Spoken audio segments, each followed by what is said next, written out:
तो फाइनाली आज पीएम किसान योजन 22तम किस्ती टका मिलवाई जाऊँगी। तो आपण मैंने जो अपेक्षा कर रही कि आपको पीएम किसान योजन 22तम किस्ती टका केवे मिल, तो फाइनाली आज आपण पीएम किसान योजन 22तम किस्ती टका 2000 टका मिलवाई जाऊँगी। तेज आपण समस्त मन में प्रश्न रोक कि आज जो पीएम किसान योजन जो 22तम किस्ती टका मिलवाई जाऊँगी, तो से टंका आपण अकाउंट को कौन समय आपको ट्रांसफर कर। तो आज भिडियो से विषय आपने जानीपारे, तो से आपने भिडियो को शेष पर्यंत देखूँ। किंतु पूर्व जब आपको ये भिडियो टिके भी इनफॉर्मेटिव लगे ताले भिडियो को लाइक कर सहित आपने चैनल को प्रथम थर पर आसती चैनल को सब्सक्राइब कर पाखे आप जो बेल आइकन थो से बेल आइकन पर प्रेस कर रखुँ, जहाँद्वारा आपने ये चैनल माध्यम नुआ सीएम किसान पीएम किसान आपंकर सुभद्रा योजना ये नुआ इनफॉर्मेटिव भिडियो अपडेट आपने सर्वप्रथम ये चैनल माध्यम पाइपर। तो से मोर चैनल को सब्सक्राइब कर रखि था।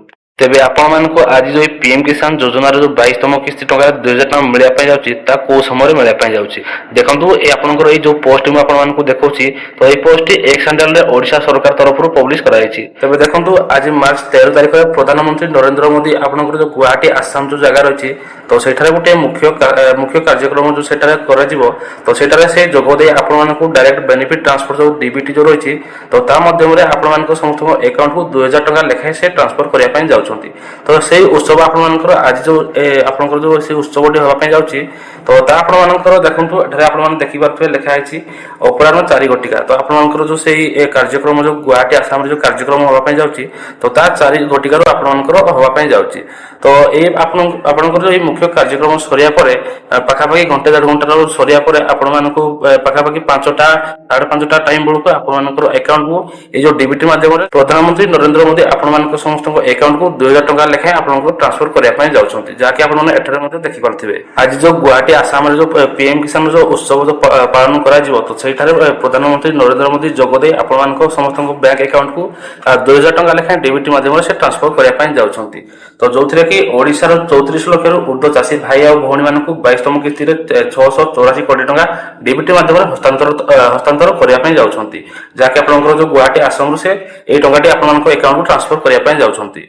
तो आपने जमीक जानीपारे ये जो मुख्य कार्यक्रम जो गुवाहाटी आसाम जो आज पालन करा, तो तार घंटे 1.5 घंटा पर आपंकर सरिया आपंक अकाउंट को प्रधानमंत्री नरेंद्र मोदी गोटे रिमोट साहाय्य गोटे बटन टिपे, जहाँद्वारा आप समस्त बैंक अकाउंट को 2000 टका लेखाएं ट्रांसफर हो पार। तो आपने निश्चित भाव आपने 5टा पर्यंत कि 5:30 टाइम पर्यंत जो संध्या 5:30 पर्यंत आपने अपेक्षा कर रुहतु, अकाउंट को समस्त अकाउंट को 2000 टका लेखाएं आपने पाइपर।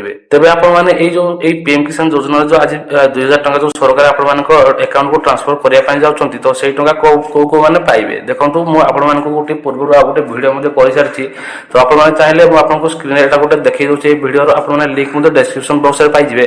तो सेटा को जाकि आपने क्लिक कर से भिडियो को आपने देखिपारे, जहाँद्वारा आपने जानीपारे कि आपने कन्फर्म ये जो आज जो टंका जो मिलवाई जाऊँगी पीएम किसान योजन जो 2000 टका मिलवाई जाऊँगी, तो से टंका आपने पाइबे कि नहीं। तो आपने चाहिए से भिडियो को जाकि थोड़े देखी नहीं पारे।